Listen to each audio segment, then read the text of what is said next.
Bonjour à tous, nous sommes le mardi 26 mai et on va commencer tout de suite par la correction du travail d'hier. Donc pour la première partie, pas trop de soucis, je vous avais dit oralement, pour montrer qu'une suite n'est pas géométrique, on calcule les premiers termes, U0, U1, U2, et puis on regarde la différence, de là entre 1 et 2, il n'y a que 1, et entre 2 et 5, il y a 3, donc c'est pas arithmétique. Ok ? Bien, l'exercice 42, donc vous pourrez maintenant le faire pour jeudi. Pour ceux qui n'avaient pas compris cette histoire de suite non arithmétique. Ensuite, on avait l'exercice 43, même type. On pouvait calculer les premiers termes pour montrer que la suite n'est pas arithmétique. Puis pour la dernière, quand on calcule un plus 1 moins un, on trouve 1. Ou alors on a vu que c'était la forme un plus 1 égale un plus 1. Donc la forme un plus 1 égale un plus r, donc r égale 1. Pas trop de soucis, je pense. Ensuite, nous avions l'exercice 44. L'exercice 44, il fallait juste remplacer le 0 plus n et le r, voilà, c'est tout. Il n'y avait rien de particulier, sauf dans la partie 3, où il fallait calculer U0, puisque vous aviez U1. Donc, comme la raison était de moins 6, on fait moins 1,5 moins 6, c'est-à-dire plus 6, et on trouvait 11,5. Et donc, on avait eu 11,5 moins 6n. Alors, il y a une autre méthode, si on commence directement à 1. Si on commence à 1,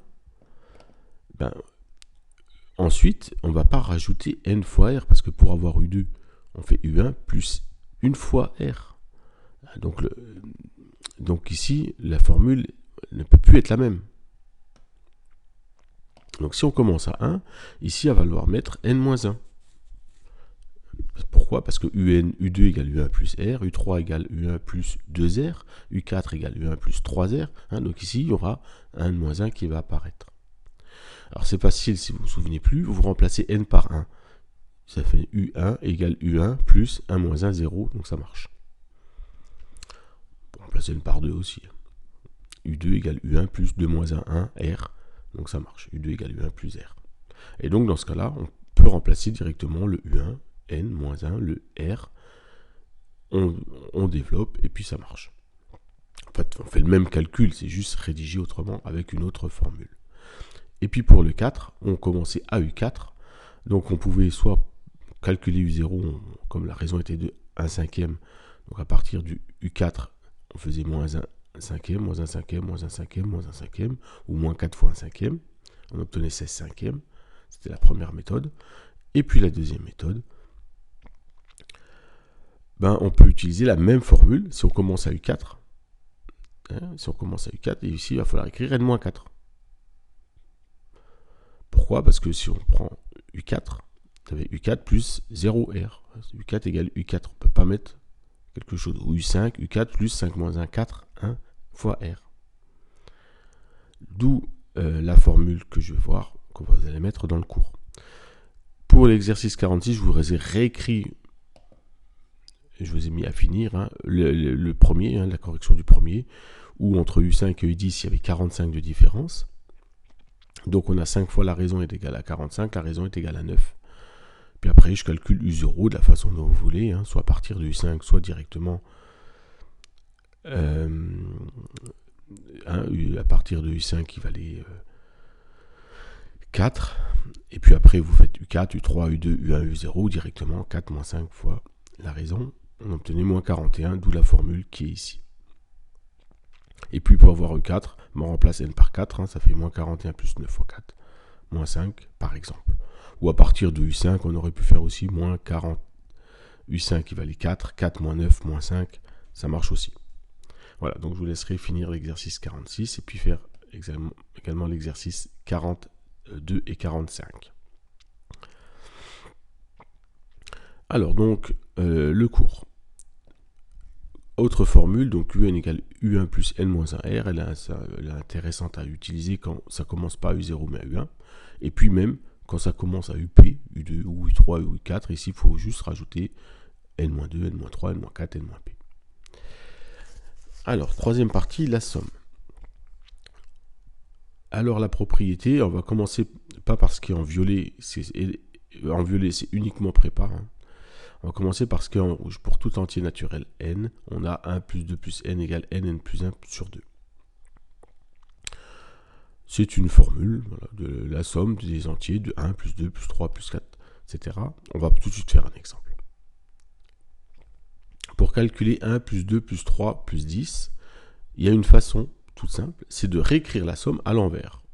C'est-à-dire 10 plus 9 plus 8 plus 7 plus 1. Puis après, on additionne S plus S, les deux lignes là. 1 plus 10, 11, 2 plus 9, 11, 3 plus 8, 11, 10 plus 1, 11. Donc, 2 fois la somme, ça fait 11 plus 11 plus 11 plus 11. Ben, en fait, quand vous calculez ça, ben, vous avez 10 fois 11 là. Ça fait 110. Ben, il ne reste plus qu'à diviser par 2, puisque c'est 2 fois la somme qui est égale à 110. Ça donne 55. Donc ça, c'est... en fait, c'est le principe de la démonstration que je vous ai mis pour la formule n fois n plus 1 divisé par 2. Alors, si on utilise la formule, on veut S10, on veut 1 jusqu'à 10, donc on commence par n, c'est 10, fois n plus 1, c'est 11, et on divise par 2. D'accord ? Et en fait, on fait exactement le même calcul, hein, sauf qu'on utilise la formule, et là, en fait, on l'a redémontré. Donc ça, c'est pour une somme facile. Maintenant, on va prendre une somme un peu plus compliquée. U0 égale 2, R égale 3. Alors, on va utiliser un tableur d'abord. Donc, U0 égale 2. Donc, on peut déjà calculer tous les termes de la suite, vous vous rappelez. Hein. Égale A3 plus B2. Qu'est-ce que je raconte ? Égale B2, donc la raison on a dit c'est 3 plus 3, voilà, ça fait 5. Puis j'ai mes 10 premiers termes. Et pour calculer la somme, donc au départ la somme elle vaut 2. Elle vaut la même chose que UN, oui. Et ensuite, on prend la somme, on additionne le U1 et le U2. Et puis après on additionne la somme du U1, U2 et du U3, etc. Et j'obtiens 187. Donc voilà, on peut le faire avec un tableur et en BTS, vous le faites avec un tableur. Et avec la formule, faites les deux en fait. Donc ensuite, donc comment on peut calculer? Alors, un peu plus compliqué, donc, avant d'utiliser cette formule, on peut remplacer hein, U0 par 2.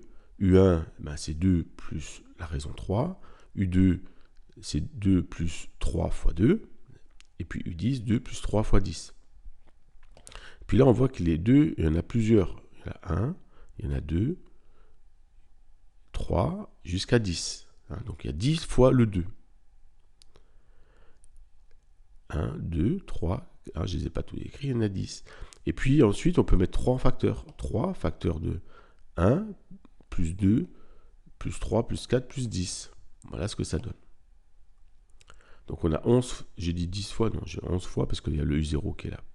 Donc il y a le U0, le U1, le U2, le U3, le U10, donc il y a 11 fois le 2, plus 3 comme un facteur de 1, plus 2, plus 10. Mais en fait, le 1 plus 2 plus 3 plus 10, c'est ce qu'on vient de faire. 10 fois 11 divisé par 2. Donc ça donne 11 fois 2, 22, plus 3 fois 10 fois 11 divisé par 2. C'est-à-dire 22 plus 3 fois 55, on vient de calculer, et ça me donne 187. Voilà, alors en BTS, on vous donne cette formule. Hein. Donc, vous voyez ce qui se passe. N plus 1 fois le U0, vous voyez le 2, plus R fois N plus 1 sur 2. Donc, avec la formule, on va avoir exactement cette ligne-là. Hein. Et ça, si on ne connaît pas la formule, on peut factoriser et la retrouver, en fait. D'accord ? Voilà pour la somme. Donc, ce que je vous demanderai de faire, ça sera le 49, juste le 49. Hein. Et puis, je vous montrerai la correction jeudi du 49 pour facile le 50 et continuer. Alors maintenant, pour les prépas, la démonstration de la somme par récurrence. Alors qu'est-ce que c'est qu'une récurrence? Donc déjà la preuve de la somme sans récurrence. Donc la même chose que tout à l'heure, au lieu d'avoir 10, j'ai n. Donc je mets la somme à l'envers, j'additionne membre à membre, n plus 1, n moins 1 plus 2, n plus 1, etc. N fois. Donc 2 fois la somme, c'est n fois n plus 1. Donc la somme, c'est n fois n plus 1 sur 2. Donc une démonstration par récurrence, ça se fait en deux temps. Donc on a notre hypothèse de récurrence. Donc pour tout n supérieur ou égal à 1, 1 plus 2 plus n égale n fois n plus 1 sur 2. C'est ce qu'on appellera l'hypothèse de récurrence. Donc les deux étapes sont celles-là. La première étape, c'est l'initialisation. On montre que c'est vrai pour n égale 1. Donc 1, d'accord. Et puis si je remplace là la formule 1, 1 fois 1 plus 1, 2, divisé par 2, ça fait bien 2 sur 2, ça fait 1. Donc 1 égale 1, la propriété, elle est vraie au rang 1. Alors, vous allez me dire, on pourrait faire qu'elle est vraie au rang 2, au rang 3, au rang 4. Mais on ne peut pas le faire éternellement, on ne peut pas le faire infiniment. Donc d'où la deuxième étape qui s'appelle l'hérédité. Donc si elle est, d'abord on dit qu'elle est vraie au rang 1, mais ensuite on va supposer qu'elle est vraie au rang n, donc ça sera toujours ça. Dans l'hérédité, on suppose qu'elle est vraie en rang n, et on va montrer qu'elle est vraie juste au rang n plus 1, juste après. Donc si elle est vraie au rang n, on peut écrire la formule, qu'on voulait, la formule de récurrence. S de n égale nn plus 1 sur 2, c'est la formule de récurrence qu'on veut montrer. Et il faut montrer qu'elle est vraie au rang n plus 1.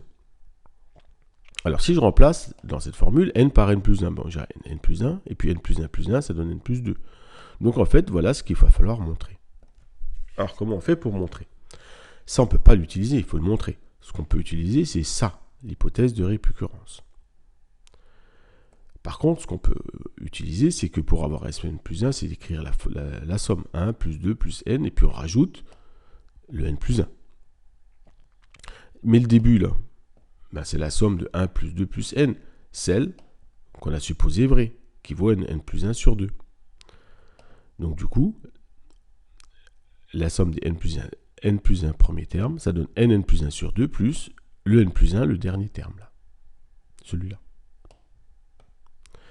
Maintenant, pour additionner ça, on met sur le même dénominateur, donc on multiplie cette expression par 2, ça donne 2 fois n plus 1 sur 2, 2n plus 2, donc on met n plus 1 en facteur, on peut développer, mais on va plutôt factoriser par n plus 1, ça donne n plus 1, facteur de quoi? N plus 2. Bah, regardez ce que j'ai écrit là, c'est exactement la même chose, donc la propriété est vraie au rang n plus 1.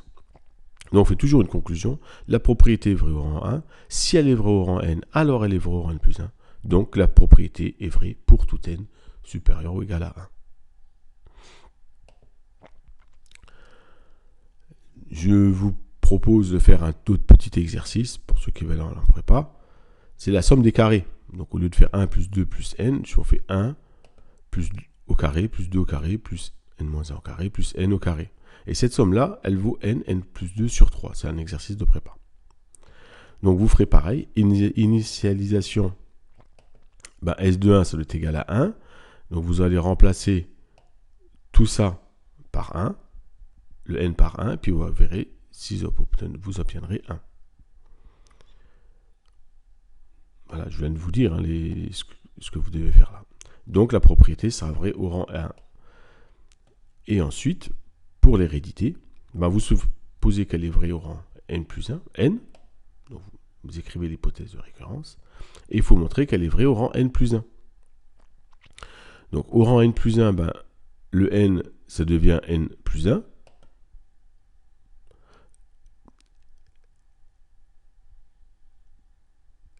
Donc ici, là, donc là vous écrirez, le n plus 2 devient n plus 3, le n plus 3 devient n plus 4, le 6 il reste là. Et donc ensuite, pour montrer cette propriété, ben, vous écrirez, comme tout à l'heure, pour avoir la somme au rang n plus 1, ben, on fait la somme au rang n, Donc celle-là, on va pouvoir l'utiliser, c'est notre hypothèse de récurrence. Et on rajoutera le dernier terme. Attention, c'est un carré. Hein. Le dernier terme, c'est n plus 1 au carré. On met sur le même dénominateur et on montre que c'est égal. Vous allez voir, c'est pas simple.